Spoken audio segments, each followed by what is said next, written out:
Hello, everybody. Welcome back. Let's do a recap of the last episode. So, I'm Shauna, and if you are just jumping on to the podcast and this is your first episode, just to let you know, this is my story of my life, some setbacks, some triumphs, just things that I have overcome, persevered through, and fought through even when maybe I didn't want to all the time. This is a story about me trying to help others understand that they are not alone. I fortunately had a lot of support in my journey and through life, and have had a great system in place, not always, but currently. And I am just here to let other people know that I don't want anyone giving up hope, because no matter how shitty it gets, we can do this and we can get through it together. So if you're just jumping on, go back to the beginning if you can and listen from there, and you'll understand kind of the chronological order of how things went for me and just different things that I've done to get through it. But it's me holding myself accountable to myself mostly, and just those that I love in my life, and trying to get better daily. That is my current path, my current journey. So I'll do a recap of the last episode. That episode saw me leaving my small town, not that I grew up in, but that shaped a lot of who I was. It was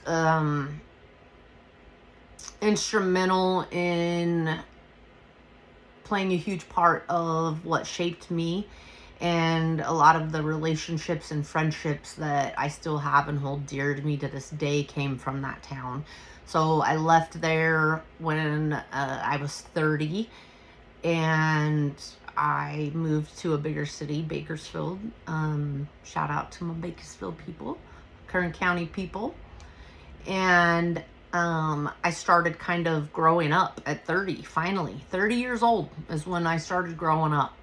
I was dating this woman that had a child, and she really put me on a positive trajectory of improving my life in so many ways. For the first time, I was responsible and held myself accountable to being more present, being more responsible, and getting myself into a situation to where I could look back and say, okay, I'm ready to step up and step out of these ways that I've been living, and I only have myself to blame at this point. I was a victim of circumstance as a child, of course, as we all tend to be, but I finally decided to take my life into my own hands, take charge, and make some stuff happen. And so Carolyn really helped me do that, helped me grow up in a lot of ways. Herself being very responsible and a mother, she exposed me to a lot of different situations I hadn't been in, when it came to relationships and just being an adult and putting someone else first rather than myself, and quit making excuses. So that relationship didn't last. And however, I'm still grateful for it. It was still something that shaped me and made me realize what I did want and how I wanted to live, even though I wasn't able to do so in that specific relationship. I was able to set out kind of some ground rules for myself that required more of me and put me on a good path. So my growth really started then. And once that relationship came to an end, I was single for a couple of years after her and I split up, and I definitely put myself on lock for a minute after, but before I put myself on lock, I went out and had a good time, if you know what I'm saying. Uh, Dated a few different people, didn't get serious with anyone until, a couple years after Carolyn and I had split. And then I dated another girl that was older than me that lived in Sacramento. That didn't work out either. And so I had moved in with a friend of mine and really started trying to figure out what my next step was in life. And when I did that, I swore off relationships and sex and anything that would cloud my judgment, cloud my mind, cloud where I wanted my energy to go. So I decided to stay single for a year, and I did that, and I did it successfully. And I need to do a little correction on dates. So my last episode, I said that I had written Tonya a letter in 2016. I had written her that letter in 2015, not 2016. She got it in 2015 and read it and didn't call me back. So it was over a year. But the last episode, I ended it with saying that the girl that I had dated for a year, her and I were supposed to go on vacation and we didn't. And so I went on my own vacation. I planned a different vacation after we had split up. And I went to Nashville. And while I was in Nashville, after I had written Tonya this lengthy book, we'll call it, I was in Nashville on vacation, and she had been going through her own breakup and things in her life and figuring out her own life, which I was not privy to. And I got a call from her while I was in Nashville, and she had been trying to reach out that evening, and I was a little sick, under the weather, whatever you want to call it.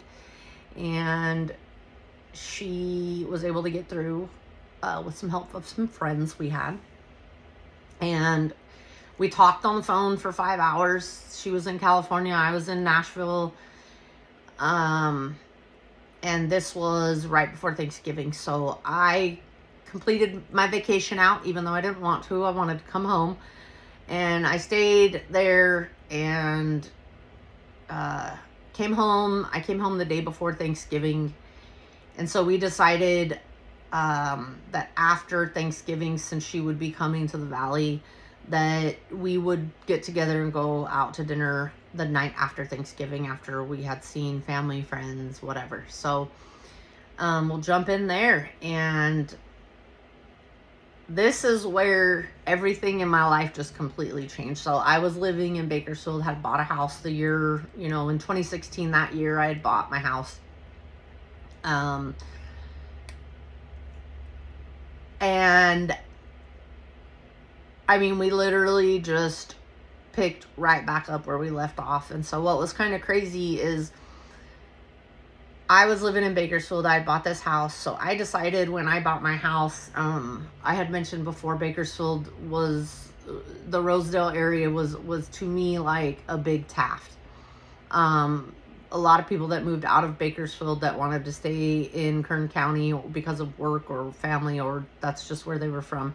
So Taft kind of went to Rosedale and made our little mark over there. And I had lived there with Carolyn, and I mean, I love it. Rosedale's nice. It's got, great homes, great neighborhoods, beautiful area, if you can call Bakersfield beautiful, I guess. No knock, but let's be real, people. Bakersfield's not beautiful. So I decided I wanted a older home that was more individually, got some of its own character, and just not a tract home that didn't look like everybody else's house. Like, I got like 27 homies that have the same freaking house in Bakersfield, and it's retarded. So I was like, you know what? I'm buying my own house. I want one on the east side where nobody lives, where nobody's going to bother me, where people aren't just going to show up, where all my friends don't live right around the corner, across the street. So I moved to the east side. I bought an older house, a house that was built in the 50s. I loved it. It was updated inside, had a swimming pool, perfect little house for me. And I was just living life, working my ass off still. And Tonya comes over, so we decide, okay, yeah, we're gonna do this. So I spent Thanksgiving just doing yard work. I didn't have plans. I did all my own yard work and just things outside, kept up on my pool myself, did all of those types of maintenance things around my home. And so I'd been outside doing yard work. I was super filthy, and I had a Ring doorbell. It wasn't too long after they came out, so I had a Ring doorbell. And I'm talking on the phone to Jen, and I'm just talking about, like, how nervous I was for Tonya to, like, come over tomorrow and us to go out. And, like, I don't know what to expect, and holy crap. And I'd just gotten out of the shower, and I wasn't dressed, right? So I'm on the phone, and then I hear the little notification on my Ring doorbell go off that, like, somebody's on my porch. And so I'm like, what the hell? So I'm in my bedroom, and I look to see who it is on my phone, and I'm tripping. And so, like, I zoom in on my phone. Well, fucking Tonya didn't have my address yet. I didn't give her my address. But she's standing on my porch. And it ain't Thanksgiving the day after. It's Thanksgiving Day. And I'm like, so I'm telling Jennifer, I gotta get off the floor. I have to get dressed. Tony's at my house. She's at my fucking house. She's on my porch. She's on my porch. So I get dressed real fast. And I go to the door, and I open my door, and I'm like, hi, what are you doing at my house? How did you find my house? What are you doing here? What's going on? And she's laughing, and she's like, surprise, and I'm just hella nervous, like, oh my God, I'm like a little kid, just don't even know what to do. So what I didn't know, and what she didn't know until she was on her way to her dad's, is that I bought a house right around the corner from her dad. Her dad's house was literally 2 blocks away, like less than half a mile. Like, it was so freaking close. And I'm tripping. And she's like, dude, my dad lives around the corner. And I was like, no freaking way. So, tripping, right? Tripping. So, anyways, she goes to her dad's. We just hang out for a second. She goes to her dad's, does Thanksgiving, whatever. And then goes to her family's in Taft. And then comes back the next day. We go out on a date. And I was living with a roommate at the time. And I had Kelsey. I told my roommate Kelsey, I was like, you're probably going to have to go stay elsewhere the day after Thanksgiving, because Tonya's probably going to come back to the house after. And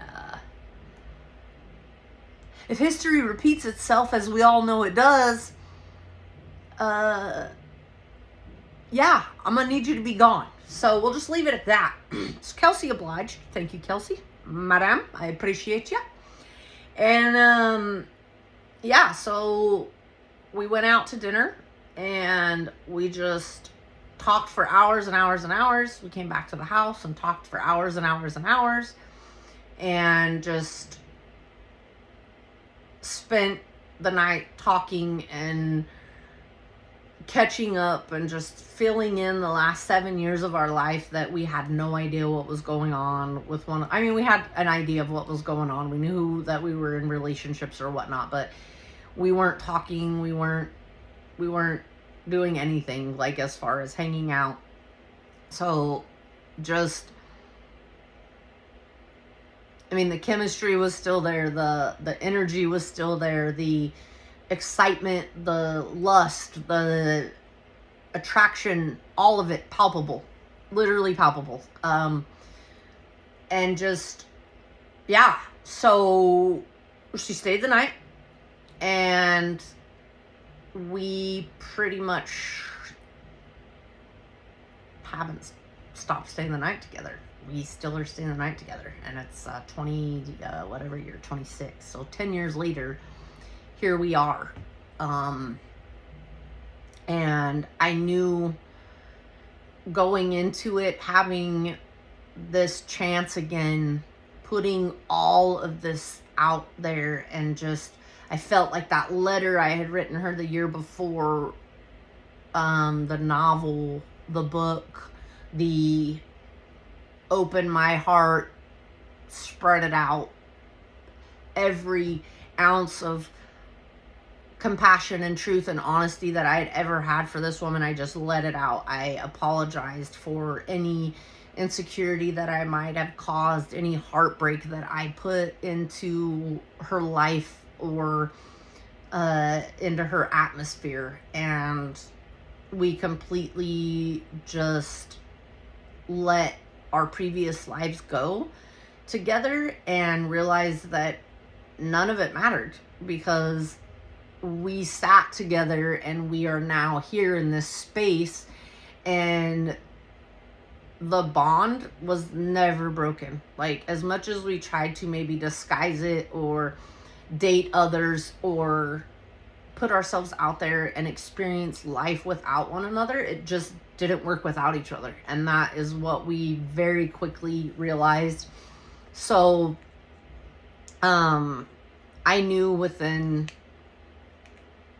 3 months that we would be figuring out how to live together, make our lives work together.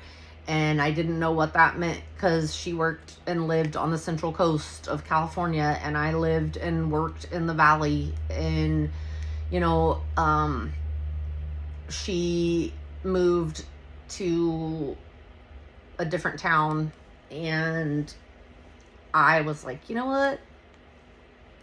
After a few months, I was like, okay, we got to figure this out. Are you coming back to Bakersfield and transferring your job over here, or what's going on? And then it was quickly decided, nope, I'll be moving to where you are, because where you live's better than where I live. So it was at this point where I knew that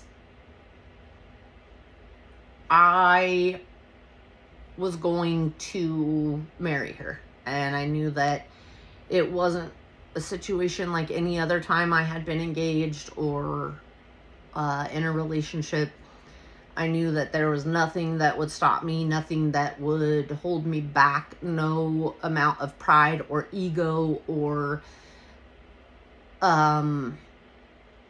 just foolishness would get in my way this time. So we have a mutual friend, June, that is similar to Tonya in a lot of ways, but just someone that has always been a great friend to me.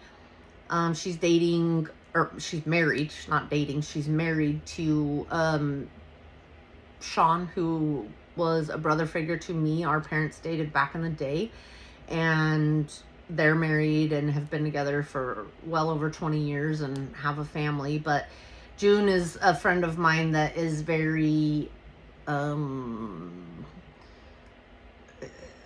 best way I can describe it for what she does for me, she's very calming and peace invoking, and just her and Tonya share that quality. They both have that quality kind of over my life, and I know that June wants the best for Tonya, and June wants the best for me. And Tonya and June have very similar taste in things, and so I knew that I was going to ask Tonya to marry me. So I bring June on board, and I say, hey, I'm gonna make a ring for Tonya, and I'm gonna ask her to marry me, and I need your expertise in the jewelry department to help me figure this ring out, design this ring so that I could make this happen. So I started that, and I think February-ish of 2017, and I procured the diamond. So I bought a diamond, and I'm gonna keep that special story of the diamond to myself, but my close people know it. But it's a great story. I got it from a loved one, and coming from that loved one, it made my heart kind of swell even more. But June and I went to a jeweler, designed this ring. I had the ring made. I make this big old whoop-de-doo situation where I am going to propose. So I plan a trip to Big Bear. And I made a sign. I did all the arts and crafts. And on my sign, I put forever starts today because I'm a romantic son of a bitch. Anyways, I put forever starts today. So we get to this cabin, right? We have our dogs. I rented us a cabin by a lake, and I had this big ordeal that I was gonna do, right? So I brought a telescope, and I made this sign, and I was gonna hang this sign like kind of far away from where we were staying, and I was gonna put the telescope in view of this sign, right? So that I could act like I was looking at something random and then be like, oh my God, check this bird out, or whatever it might be that I got in my sights of the telescope. But it was going to be focused on that sign. And while she was looking at it, my plan was to have the ring, obviously, and her to turn around and see me, you know, down on the knee and say, hey, like, will you marry me? And let's do this life together, right? So that was the plan. So Tonya's not a napping person. She's, you know, she just kind of gets up and does her day and powers through and all those good things. So we get there, and it was a long drive. So she decides she's tired, right? So she's like, I'm going to take a nap. And I'm like, oh, perfect opportunity. Perfect opportunity. This couldn't go better for me to go find a place to put the sign, set the freaking telescope up, blah, blah, blah. So I go out, and I'm checking out. Well, where are we at? It's not promoting my dream of this telescope idea, right? So I'm like, son of a goat. And there's a few cabins around us, not super close though. And there's no fences, nothing like that, no privacy fences. We're up on a mountain, you know. And so I put this sign, I find these trees that the sign's long enough, the stuff's long enough for me to put the sign up. So I get the sign hung. It's in the back of our cabin, like off to the side. So she wakes up finally, and we had our dogs with us, and she was like, oh, I'm gonna go take the dogs out. And so I was like, oh shit, she's gonna see it if she goes back there. So I was like, no, you know, I'm like, but I can't tell her not to take the dogs out. So she comes out of the cabin, and she walks out the front door, and she goes the opposite way of the sign. So I'm like, yes, we're good. Okay, cool, we're good. So she goes the opposite way of the sign. Well, the dogs are just off because our dogs are not on leashes. They're good dogs. They just kind of kick it by us. So they're off doing their thing, whatever. And I'm just following her like, oh my God, this is not happening, right? But I randomly have the ring in my pocket because I didn't know when it was going to go down, personally and honestly.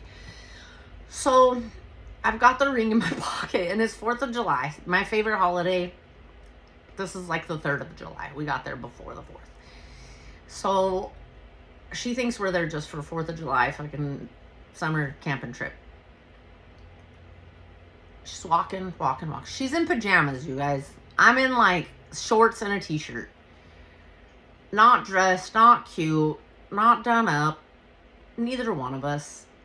So she's walking. So she starts drifting down the hill, and I'm like, oh fuck, she's going in that direction. So I'm just following her, kind of like a little puppy dog. And she's walking, and then she starts scooting behind the cabin towards the direction that the sign is. And I'm just like, no, this is going to be it. This is it. Okay, are you ready? Are you ready? That was to me. I was asking my motherfucking self if I was ready. The answer was yes and no. But no, because I wanted it to be perfect. Yes, because I wanted her to be my wife. So she's walking, and she's just like looking around, talking to the dogs or whatever. You guys, one of the dogs took a shit. So she like picks up, we have dog bags. She picks up the dog shit because that was part of the rules of having your pet at the Airbnb. So then we're walking and I'm like, oh my God, this is not happening right now. So she keeps going, walking, and she sees the sign. She's like, what is that? Forever starts today. She's like, that's weird. I was like, why is it weird? She's like, I don't know, that's just weird. What does that mean? I was like, I don't know. And she's like, why would someone put a sign right there? Like, whose cabin does that belong to? That cabin or that cabin? There were like 2 cabins kind of distantly off from where I had hung the sign. And I was like, I don't know. And she's like, that's weird. That's just a weird place to put a sign. And so I'm like, fuck. And she's like, that is weird. And she's like, I wonder whose it is. And I'm all, well, maybe it's yours. And she's like, what? And I go, well, maybe it's yours. And she's like, why would it be mine? And then, that was me. That was my sign to pop the ring out. So I get the ring out. I have it. I'm down. And she turns around and she's like, shut up. And if you know Tonya, like, when she gets surprised or excited or whatever, she screams. So she's like, oh my God, shut up. And she literally tackled me. And then we were on the ground. And then she said she'd marry me, guys. She said, yeah. She was like, I totally marry you. I was like, we gonna do this? Are we gonna get married? Are you gonna marry me? And she was like, absolutely, oh my God. So that's how we got engaged. And so we were back together for only 8 months, 9 months when I asked her to marry me. And then everything after that pretty much cruised quickly, without problem. We decided we wanted to get married in 2018. And, oh, and by the way, she loved the ring. She was like, oh my God, it's perfect. It's amazing. Guys, that was a big stress relief off me because I've never had a ring made, but no one. That's supposed to be a forever ring, okay? And I got kudos. I got big kudos from all the girls. So I did good, apparently, is the rumor. But anyways, so we decided we want to get married in 2018. We start bombing around looking at places. We wanted to get married in Arizona. Not Scottsdale, I'm sorry. Wow. Totally brain farting right now. Not Scottsdale. The other place. Another place. Wow. Maybe it'll come to me. Maybe it won't. Anyways, we go check out a bunch of wedding venues. And we tell her family we want to get married in Arizona. Well, her grandma is still alive now. So this was a long time ago. And her grandma now is 94. So her grandma was pretty much like, nah, I'm not traveling that far. And she was like, my grandma has to be at the wedding. So I had moved from my house, rented my house in Bakersfield out, and then moved over here to the Central Coast with Tonya. So we were living together already. So then we were like, okay, if the grandma's coming, because we were going to do a small, really kind of fancy, extravagant wedding out of town just for our very close best friends and our family, and that was it. Well, then it was like, okay, as much money as we're going to spend there and grandma's not coming, we can have a big wedding closer to home and grandma can come. So that's what we decided to do. So I found, as a matter of fact, any of you that were at my wedding, I was the one that picked that venue. I found the venue. Everyone gives Tonya all the credit for everything, and they don't know I also am a female and have a brain and like nice, pretty things too. So, we got the venue. We had dates we wanted. Those dates were not available for 2018. So we had to push the wedding out till 2019. So that was kind of cool because it gave us a chance to plan better. It gave us a chance to pay the wedding off before the wedding even happened, which was fucking amazing. And just kind of plan and not rush into any of the detail about it. We had a wedding planner. So that was just amazing. The venue was gorgeous. It had, water features. It had an outdoor barn. It had a grassy area. It had all of these things that just made our wedding magical. The place we got married, we were allowed to have for the entire weekend, the whole venue. People were allowed to come and bring their RVs and camp.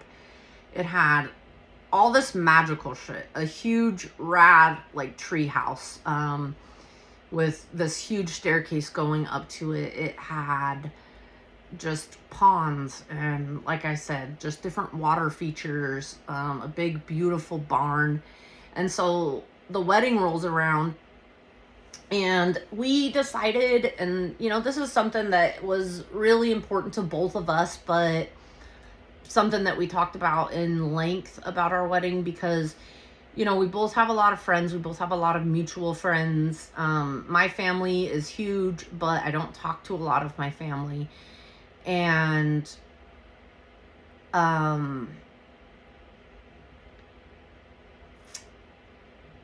this was a situation where we decided neither one of us had ever had a wedding, even though we had been engaged or been committed with other people prior in the past. Neither of us had ever had a wedding, so we were like, okay. And, and that was something that I didn't know I ever wanted. I knew I wanted to be with someone forever. I knew that committed relationships were what I desired in life for myself.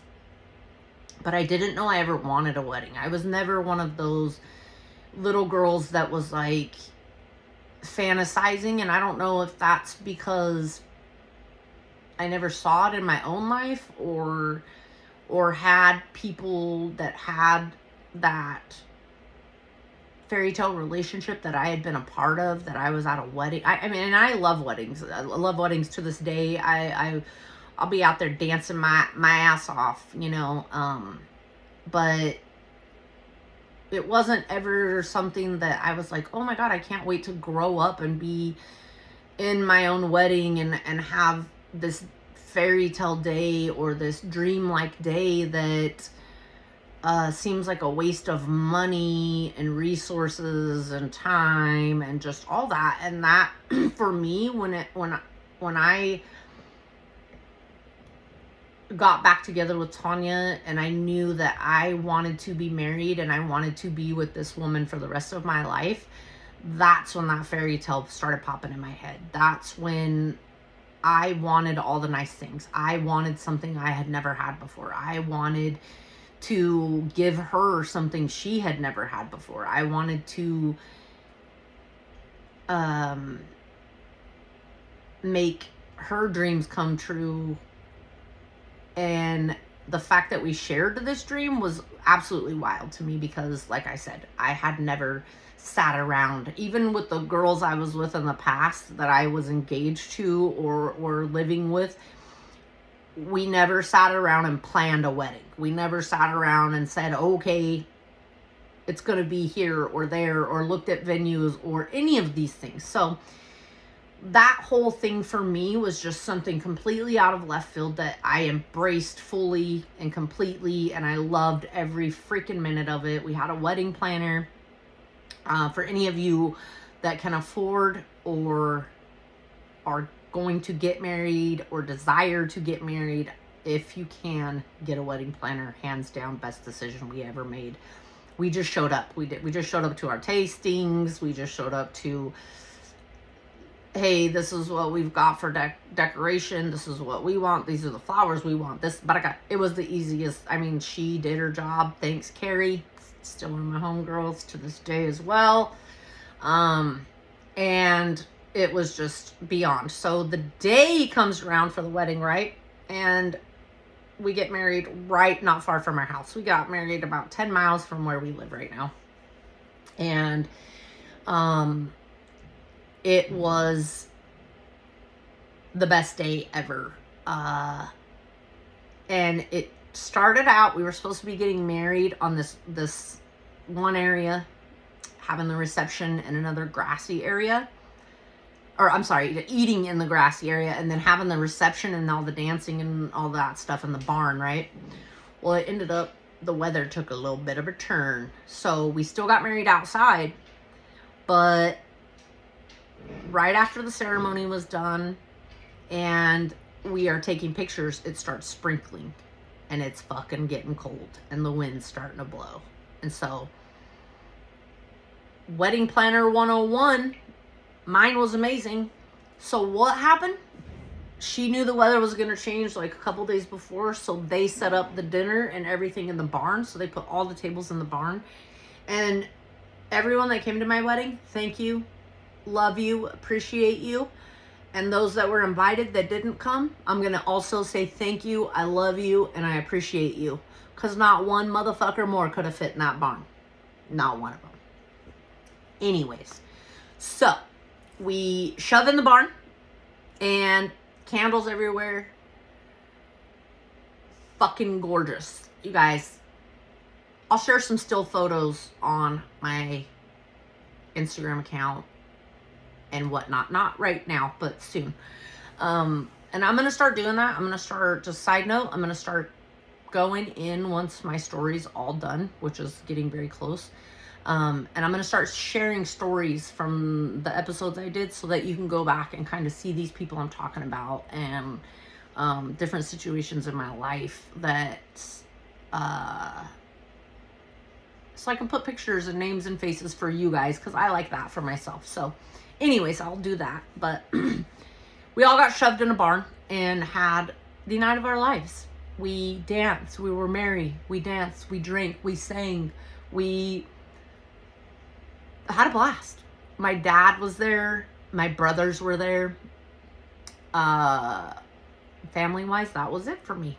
Those were the only people I invited that I was related to, I think. I'm pretty sure. Were my two brothers and my dad. And they all showed up.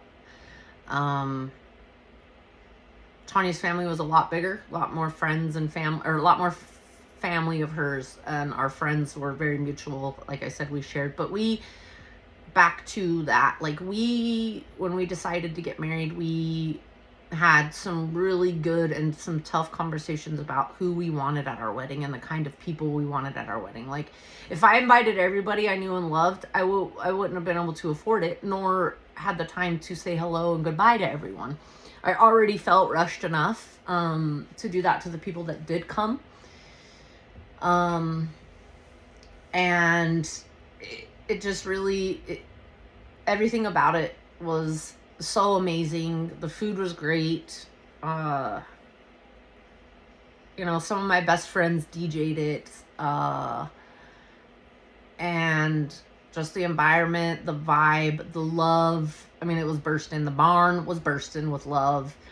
And, we moving in together, because we were both adults. We were both at this time, by the time we got married, we were 38, so, and I'm grateful for that. Like, I wish I would have had my whole life with Tonya, but it wouldn't have worked out as good as it has. It wouldn't be where it is right now if we would have stayed together the first time. And we both know that. And we don't harbor any resentment towards one another because of the past not working out. This is by far the healthiest relationship I have ever had, and the most open and giving and transparent I've been in any relationship.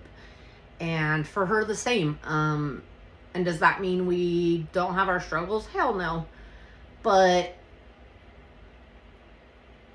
our communication has gotten so good, and we are so opposite and enough the same to where we mesh together really well. This is the only relationship I've ever been in where I've never called her a name. She's never called me a name. We don't cuss at each other. We don't, I can't say we don't take things out on each other that bother us, because we definitely do. Like, when we're stressed, there's that tension sometimes, but I've never ever put her in a situation to where she has had to question my motive, my my plan, or anything like that this go around. And just leaving it out there and being completely open and honest has been the best thing for me and for her.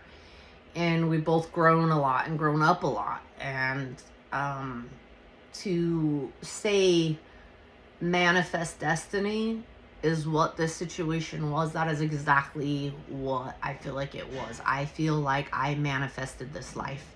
I feel like I could not get that girl out of my head because she was supposed to live in it with me. So to say that my dream came true is an understatement.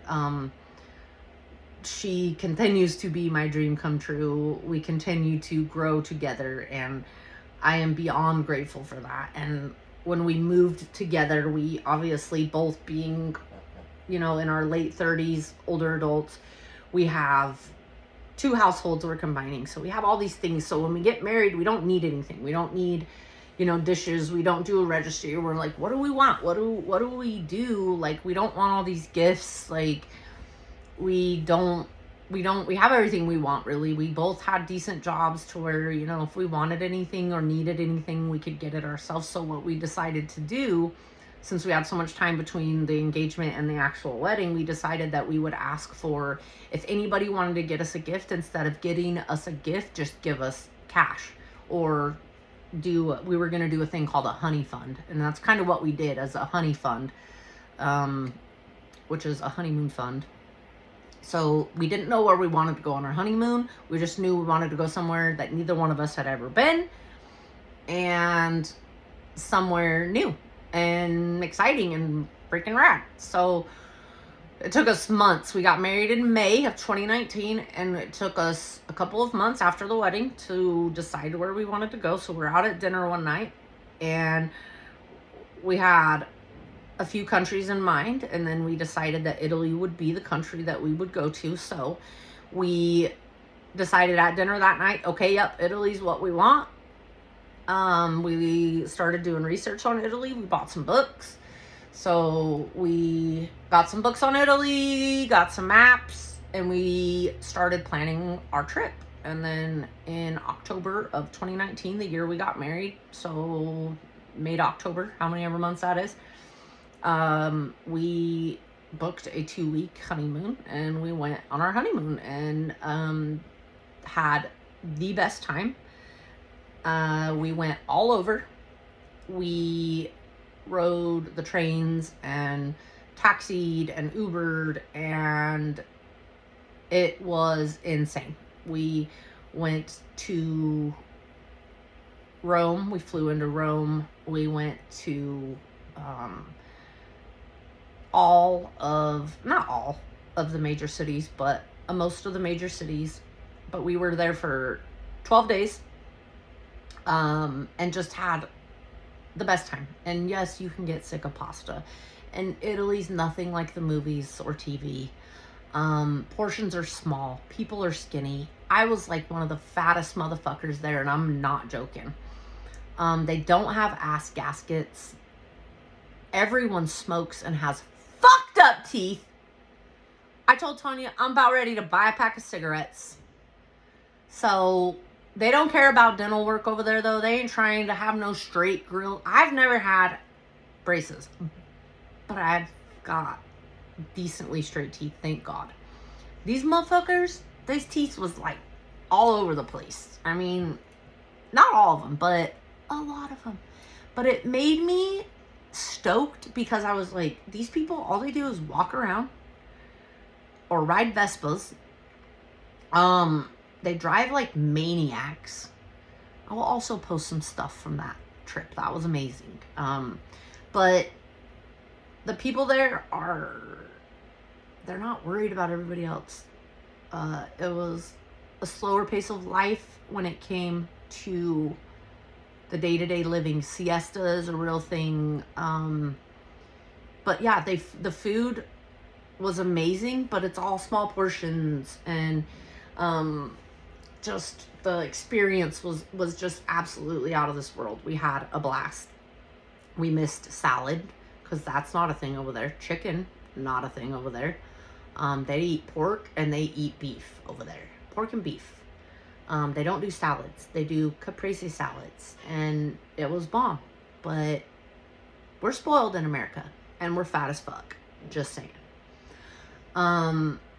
So Italy was bomb. We get back from Italy late October, and just get back to life. We're happier than shit. We have all these plans. We made all these plans while we're getting ready to be married, while we're married. We decide we're going to have babies. We decide all these things. We're going to buy a home here, and just start getting to it. Now that we're done honeymooning, we're getting back to real life. So we come home late October, and everything's great. Everything's good. Life is fucking peaches and cream, right? So just moving through life. I'm still working. Tonya's working.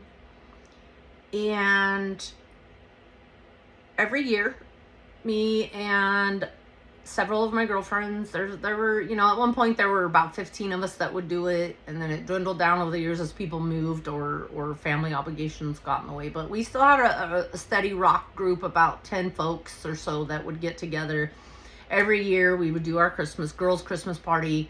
We would do like a mug exchange or scarves or a beanie or something along those lines. So this year, 2019, we decide we're doing it, right? So my friend that usually hosts, she was going to have it at her house in Bakersfield, and she got sick and couldn't host, so we ended up going over to a different friend's house in Taft and hanging out there. And we didn't really do the gift exchange. We were like, screw it, we'll just get together and go eat and have a good time and hang out and drink and be merry together and celebrate, since some people are sick and some people can't come. So we do that. We go to the friend's house, and we're at my friend's house and the night's coming to a close and everybody's getting ready to go home. So we were out back and we had a fire pit going, and so we leave, and I walk out of their backyard, and I'm walking to the car, and it was dark. And it's like, I want to say it was like 10:30 at night. But it's dark, and I didn't see some uneven pavement where a tree root had grown under the sidewalk and raised the sidewalk up. So I go into the car. I was ahead. Tonya was still in the backyard. Jen was there. She was in the backyard still. And the friend's house we were at. And so everybody's in the backyard. I had gone out first. And I tripped. Well, when I tripped over this piece of concrete, it put me in like if when you trip or when you're running downhill and your feet just can't catch up with your body. So it did that. It lunged me forward, and I kind of was trying to get my feet under me and catch me so I didn't eat shit, on the sidewalk. And meanwhile, I can't see anything because it's dark out there. And I fall. And I eat shit. Well, by this time, I'm on the ground, and everybody else is coming out of the backyard. That's Tonya going home with me, our friends that are just kind of walking us out. And so I knew the minute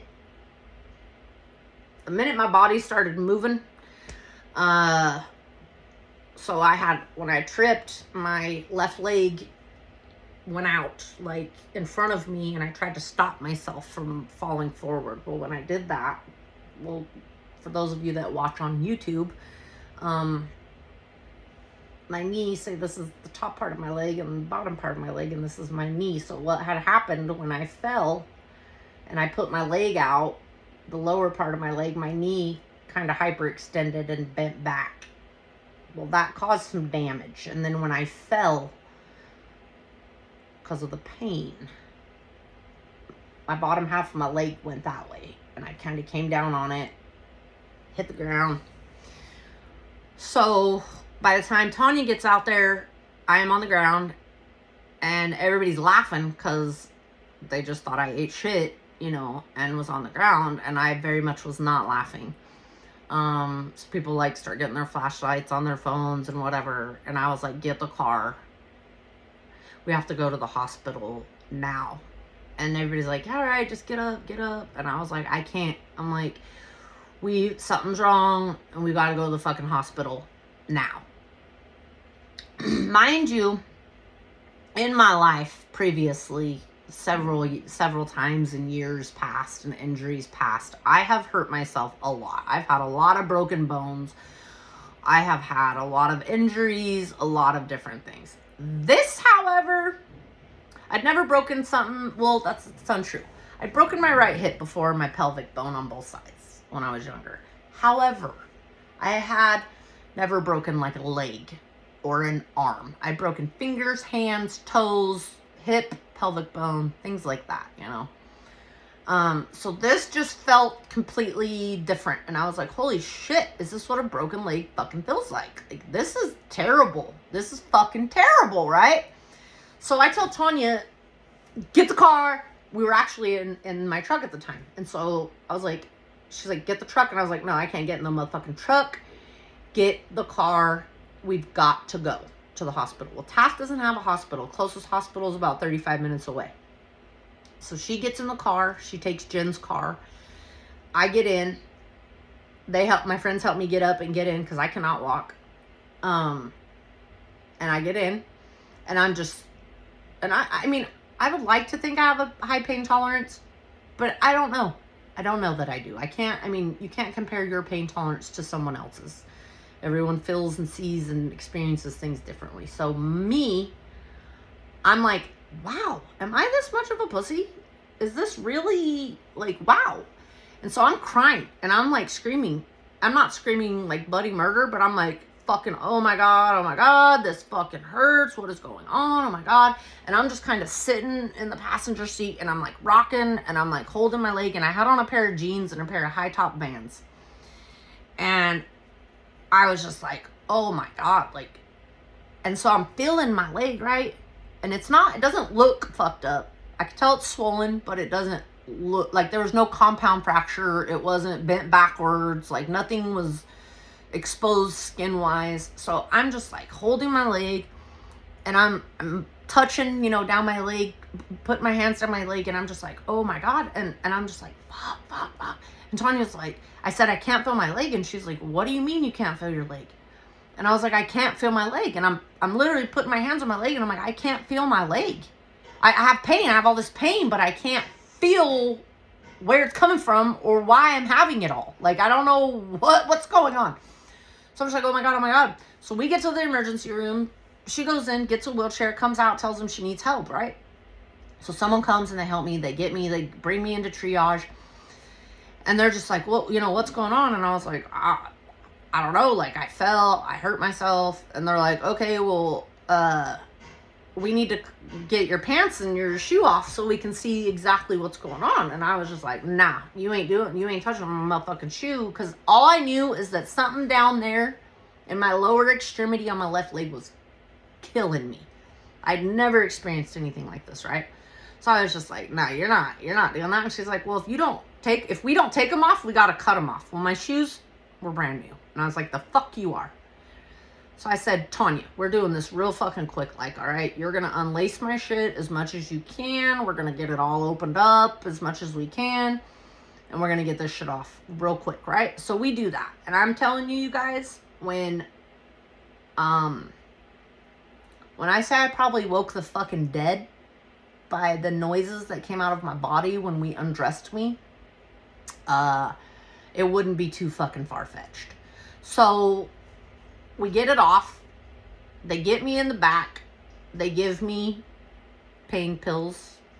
I don't know what they gave me initially.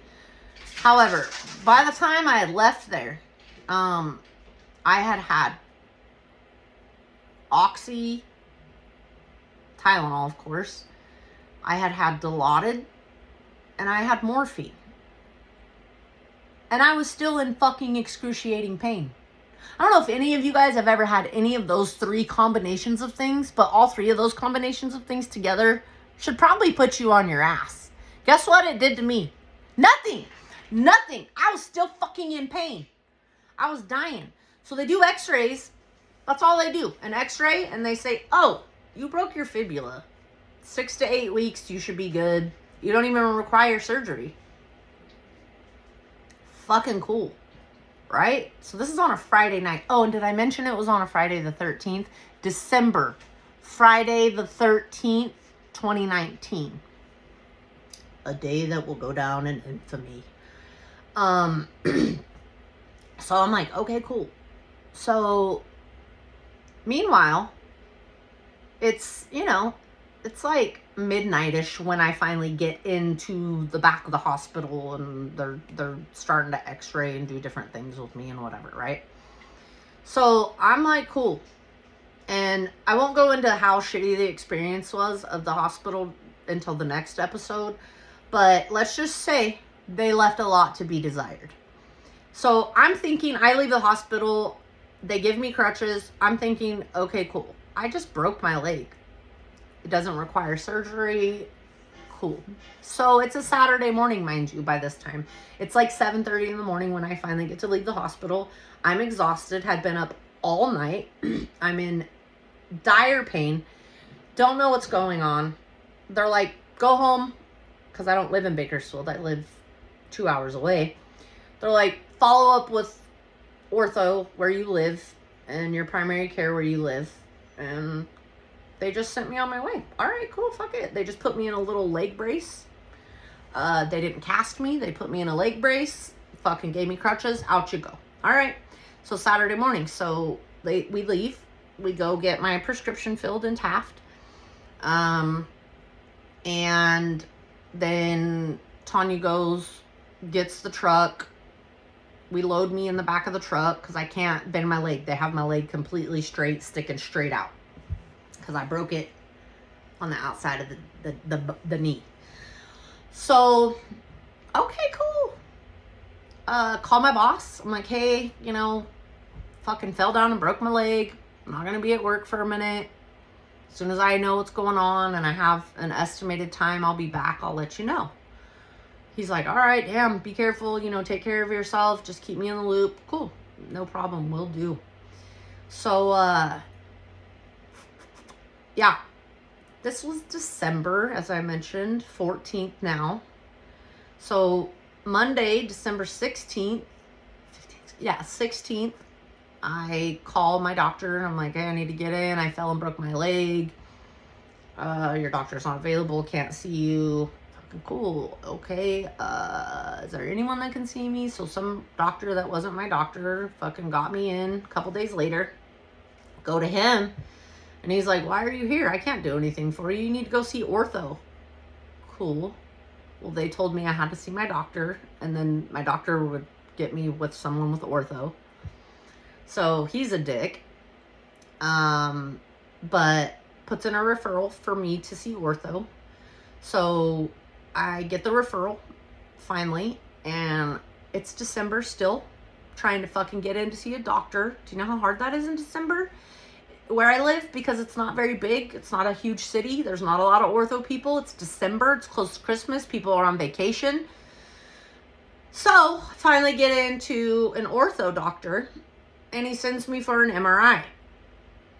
Because he can't do anything. He sees my x-rays from the hospital, but he's like, yeah, you broke your fibula. But we'll send you for an MRI and see what's going on. Because I was insanely swollen. Like, my knee looked fake. My ankle looked fake. I didn't even do anything to my ankle, by the way.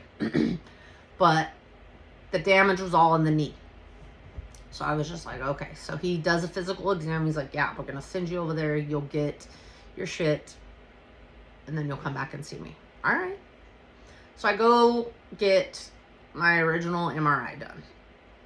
and I get a call, and Tonya's at work. I'm at home by myself, and I get a call, and it says, hey, we need you to immediately go back to where you got your MRI done, and they're going to do some testing, and then you need to immediately come to our office. And that was from my ortho office. And I'm like, what's going on? And they're like, we can't talk about it over the phone, but we need you to immediately go back to the radiology place, and we need you to get this test done that the doctor already sent over. They're waiting for you. Go get it done, and then come back to the office. And I'm like, what am I gonna, like, what the fuck's going on, guys? You know, so I'm like, what's the urgency? And they're like, just do it and come to the office. Oh, well, fucking okay. Well, guess who can't drive? Me. Because I'm on all these drugs, my legs sticking straight out, fucking I can't do nothing, right? So I call Tonya, and she's at work, and I said, hey, I don't know what's going on, but this is what they said. Can you come get me? We got to go back. And she's like, yeah, like, okay, yeah, let me get my shit together. Well, she works 45 minutes from where we live, right? She gets me, comes home, boop, we go do the thing. So we get there, they start doing tests on me. They're like, your doctor wanted more tests done. And I was like, why? And they're like, we don't know. We just do what he orders. Okay. So I get more tests done. They're doing all these things on my legs, whatever. And I'm just like, what the fuck? They're doing imaging. They're doing another MRI. They're doing a CT with contrast, and all these things. So I do that. I get done. I cruise on over to my doctor's office, right? And so they do like an immediate, he wants everything now. So I go over there, and I'm just laying on the table. He comes in, and he's like, what did you do again? How did you hurt yourself? And I was like, I tripped and fell over some uneven pavement, where a tree root had screwed the cement up. And he's like, you tripped and fell. And I was like, yeah. And he looks at Tonya like as if I'm lying or something, you know? So he looks at Tonya, and he's like, this was a trip and fall. And she's like, yeah. And he goes, this was like a major car accident. He's like, and I don't know if any of you guys have been to ortho doctors, but they speak really quickly. And this guy was no different. And I love him to death. He is rattling shit off that I don't even know what he's saying, right? He's like, you destroyed your knee. And so he's got charts on the wall, and he's saying stuff, and I'm like, what? And so I'm like, what is that? What is that? What is that? So he's saying all these things that's wrong with me, right? And I'm like, he's using all the medical terms. I have no idea what the fuck he's talking about. And I'm like, what? And so he gets on this chart, you know, where it has all the ligaments and the tendons and the bones and everything. And he's like, you did this. And I was like, what? He's like, you destroyed your leg. So I'm going to get into that on the next episode, because I'm not ready for it yet, guys. Because that was 6 years ago, and I'm still not working. So we'll get into that next time. However, I want you all to manifest your destiny, because even though there's really shitty undertones in life, there's love stories, there's goodness, there's forgiveness, and there's hope out there. And that's what I want everyone to focus on. So we'll get back to my shittiness next time. But I appreciate everyone for being here, for watching, for listening, and supporting me. And I look forward to more of this and more of you guys.